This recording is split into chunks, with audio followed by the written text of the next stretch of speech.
Bismillahirrahmanirrahim. Assalamualaikum warahmatullahi wabarakatuh. Innal hamdalillah, salatu wassalamu ala Rasulillah wa ala alihi wa ashabihi wa mawalah. Wala haula wala quwwata illa billah. Rabbi shrah li sadri wa yassir li amri wahlul 'uqdatam min lisani yafqahu qawli. Ya Fattahu ya Alim bi rahmatika ya arhamar rahimin. Saudaraku yang dirahmati Allah, tidak henti-hentinya kita mengucap syukur kehadirat Allah Subhanahu wa ta'ala, karena setiap detik Allah mencurahkan rahmat dan nikmatnya kepada kita sekalian. Nikmat hidayah, iman, Islam, sehat walafiat, nikmat kesempatan, dan nikmat-nikmat yang lainnya, sehingga kita dapat beraktivitas dengan maksimal. Kita pun dapat menjalankan tugas kita, peran kita baik sebagai hamba Allah maupun sebagai khalifah fil ardh. Saudaraku yang dirahmati Allah, pada hari ini kita bisa berjumpa kembali dalam kajian rutin setiap hari. Dan hari ini posisi saya masih di pelataran Gunung Ciremai, di hamparan pesawahan, dengan semilir angin yang begitu sejuk dan segar. Kisaran pagi ini pukul 6 lebih 20 menit. Berharap dalam kajian pagi yang sangat segar udaranya memberikan inspirasi kepada kita untuk membuat semangat dalam terus mengkaji Islam, agar kita mengerti, memahami tentang Islam, dan kita pun termotivasi, tumbuh giroh yang kuat untuk memahami Islam. Saudaraku yang dirahmati Allah, kajian kita pada pagi hari ini kita ingin membahas tentang falsafah kehidupan. Kita ingin mencari inti masalah terkait dengan kehidupan. Untuk apa kita hidup? Seringkali kita menghadapi sebuah kebingungan, tidak tahu apa yang mesti kita lakukan dalam hidup ini. Waktu yang begitu luang, kita tidak bisa mengisinya dengan baik, atau kita beraktivitas terkadang tidak sesuai dengan apa yang Allah gariskan, sesuai dengan tujuan Allah menciptakan hidup ini. Hidup itu bukan sekedar untuk hidup. Kalau kita merujuk kepada Islam, hidup itu bukan sekedar untuk hidup atau untuk mempertahankan hidup. Sesungguhnya hidup itu adalah untuk mengabdi kepada Yang Maha Hidup. Kalau kita bicara hanya sebatas hidup untuk hidup, untuk mempertahankan hidup. Saya kira itu bukan hal yang prinsip. Allah telah menjamin agar kita bisa bertahan untuk hidup. Allah katakan dalam Al-Quran, wa ma min dabbah illa 'ala Allahi rizquha. Dan semua makhluk melata di alam semesta ini, termasuk kita semua manusia, maka Allah yang telah menjamin rezekinya. Jadi kalau hidup sebatas untuk hidup, Allah telah jamin. Tapi sesungguhnya untuk apa hidup ini? Maka jawabannya adalah tadi kita katakan, hidup ini adalah untuk mengabdi kepada yang Maha Hidup. Saudaraku yang dirahmati Allah, ada 3 poin, 3 pertanyaan yang harus kita jawab. Dari mana kita berasal? Terus untuk apa sekarang kita hidup? Dan hendak kemana setelah kehidupan dunia ini berakhir? Kalau itu kita jawab dengan benar, dengan tepat, sesuai dengan rujukan Al-Quran,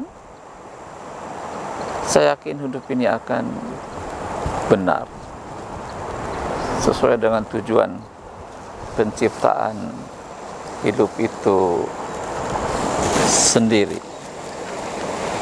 Saudaraku yang dirahmati Allah Subhanahu wa ta'ala, pertanyaan pertama, dari mana kita berasal?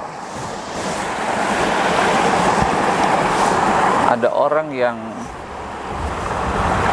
kadang mengingkari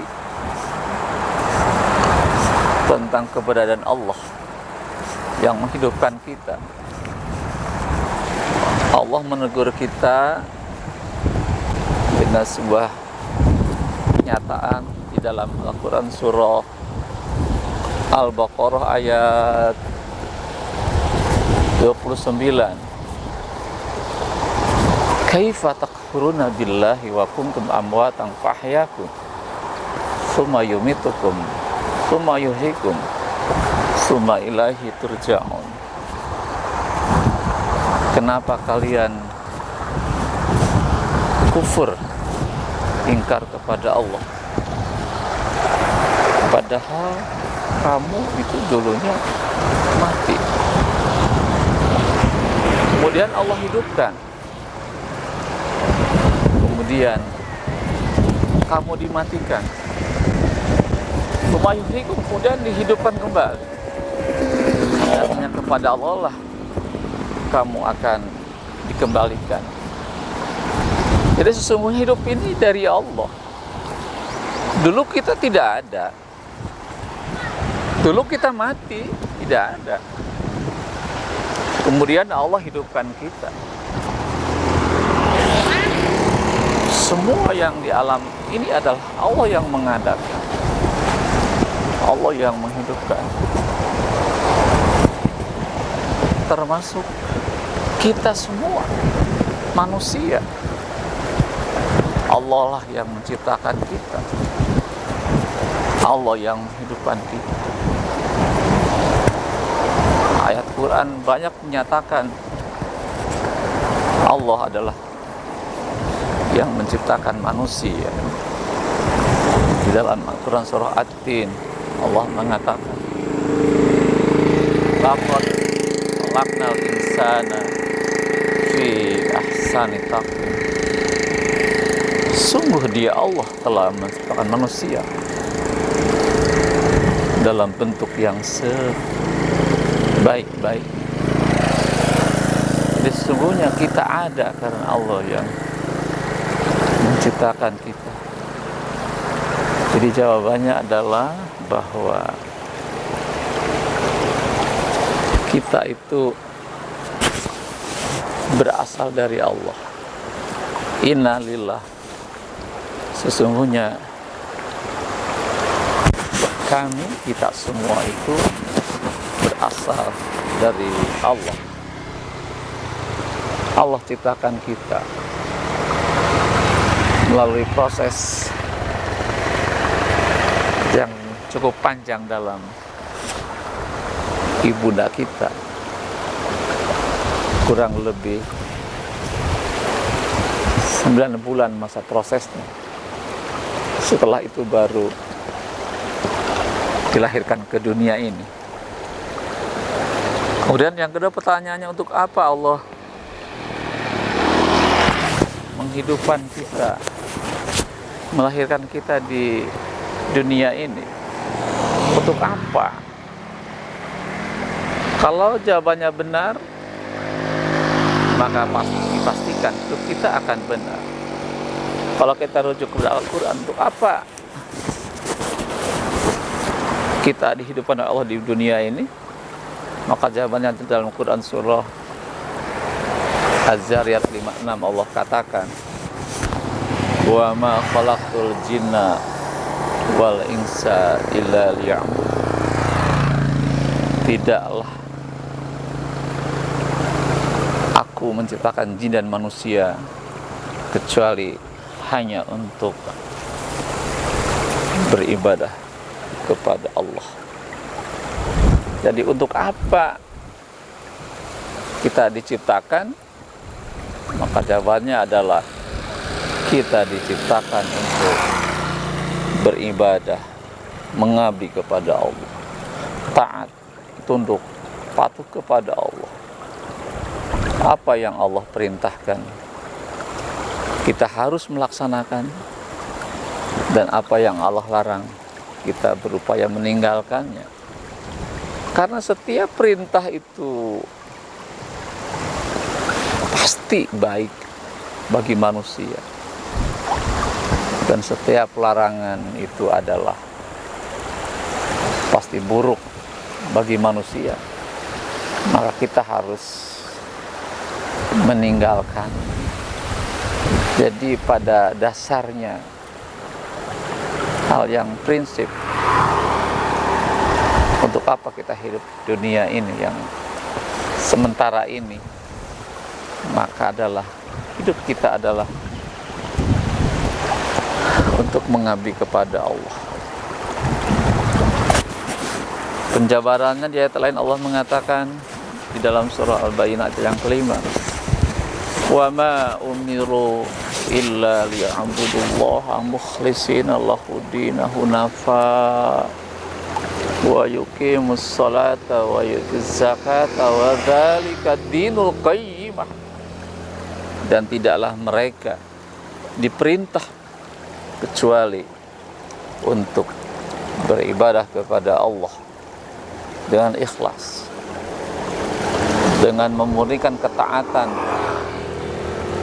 dalam menjalankan agama dengan hanif, dengan lurus. Dan mereka pun diperintah untuk apa? Wa yuqimus shalah, mendirikan salat. Kemudian wa yutuz zakat, untuk menunaikan zakat. Wa dzalika dinul qayyimah, dan itulah agama yang lurus. Saudaraku, kemudian dipertegas juga dengan pernyataan Allah dalam Quran surah Al-Baqarah ayat 21. Allah mengatakan, ya ayyuhan nas u'budu rabbakumul ladzi khalaqakum walladzina min qablikum la'allakum tattaqun. Wahai manusia, sembahlah oleh kamu Allah, Tuhanmu yang telah menciptakan kamu dan orang-orang sebelum kamu, agar kamu menjadi orang-orang yang bertakwa. Jadi jelas sekali dari firman Allah yang tidaklah kita tadi sampaikan, bahwa pertanyaan untuk apa kita hidup, Sesungguhnya hidup itu adalah untuk mengabdi, taat, patuh kepada Allah, bukan sekedar untuk makan minum, untuk menjalani satu etapa kehidupan dari masa kanak-kanak, dari masa balita, kanak-kanak, remaja, dewasa, tua, lanjut usia tua yang lanjut, kemudian kita wafat. Tidak sekedar kita hanya makan minum, mengurusi fisik kita, tetapi sesungguhnya bahwa hidup ini dalam rangka untuk mengabdi kepada Allah. Maka dari itu, mari kita mengajak diri kita sendiri untuk menjadi hamba-hamba Allah yang taat kepada Allah. Dan kehidupan ini kelak akan dipertanggungjawabkan di hadapan Allah. Apa yang telah engkau lakukan selama hidup ini, maka semua itu harus terjawab, harus dijawab oleh kita. Benarkah hidup ini sudah sesuai dengan apa yang Allah telah gariskan? Sudahkah kita melakukan ibadah mahdoh dengan benar, sesuai dengan syariat Allah? Ibadah mahdoh, kita telah bersahadat, kita telah sholat, menjalankan sholat, telah menunaikan zakat, kita telah berpuasa di bulan Ramadan, telah berhaji ke Baitullah sesuai dengan syariat Allah. Ataupun ketika kita bermuamalah, hubungan dengan manusia, sudah kita bermunakahat sesuai dengan syariat Allah, telah melakukan aktivitas ekonomi sesuai dengan syariat Allah, telah berbisnis, berdagang, melakukan aktivitas ekonomi sesuai dengan syariat Allah, atau telah kita melakukan prinsip-prinsip pendidikan sesuai dengan syariat Allah, atau berpolitik siasa, membangun negara, sudahkah sesuai dengan prinsip-prinsip Allah? Maka semua itu akan diminta pertanggungjawabannya di hadapan Allah Subhanahu wa taala kelak akhirat nanti. Saudaraku yang dirahmati Allah, sebuah kesadaran harus tumbuh dalam diri kita bahwa hidup yang sesaat ini, hidup yang sementara ini tidak terlalu lama dibandingkan kehidupan akhirat. Sesungguhnya Allah sedang menguji kita. Sudahkah kita menjadi hamba Allah yang taat kepadanya sesuai dengan tujuan penciptaan kita atau penciptaan manusia? Saudaraku, kemudian yang ketiga yang kita jawab adalah setelah berakhirnya kehidupan di dunia ini yang sifatnya sementara dan ada limitnya, maka yang ketiga pertanyaan adalah, hendak kemana telah engkau di dunia ini? Maka jawabannya adalah kita akan kembali menghadap Allah. Itu proses yang sangat-sangat panjang akan kita lalui. Setelah kehidupan ini berakhir, kita akan wafat. Kita akan masuk etape alam barzah. Kemudian setelah kiamat terjadi, kita akan dibangkitkan kemudian dikumpulkan di padang mahsyar untuk menghadapi prosesi pengadilan Allah. Ada prosesi tanya jawab tentang 4 hal. Umurmu kau gunakan buat apa? Tentang hartamu, dengan cara apa kau mendapatkannya, dan bagaimana kamu menggunakan harta itu. Kemudian tentang ilmumu kau gunakan buat apa.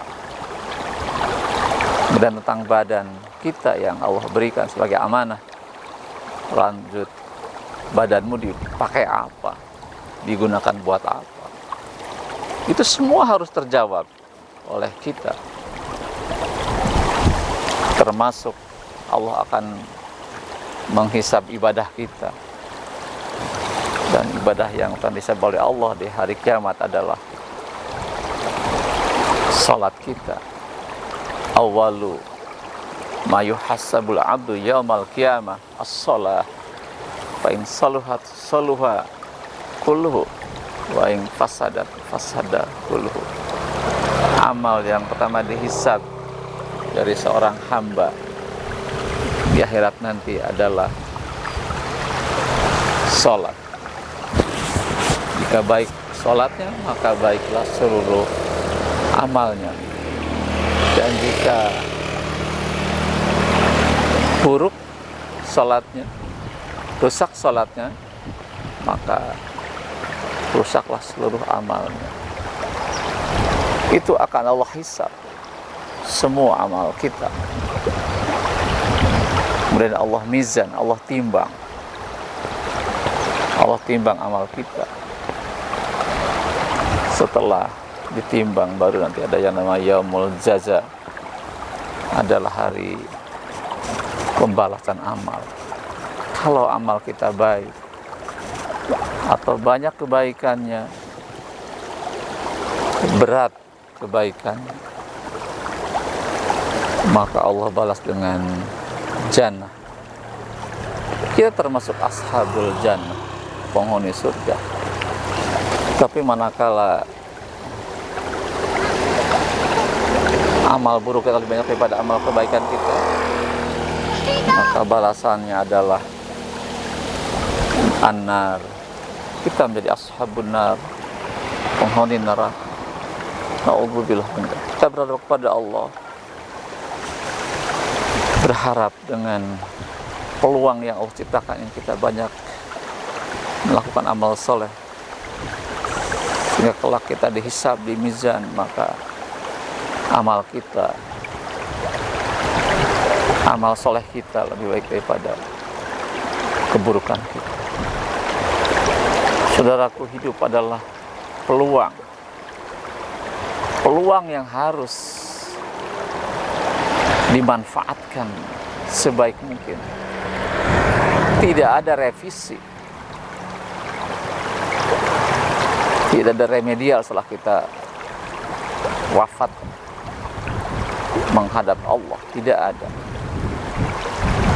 Maka dari itu, dari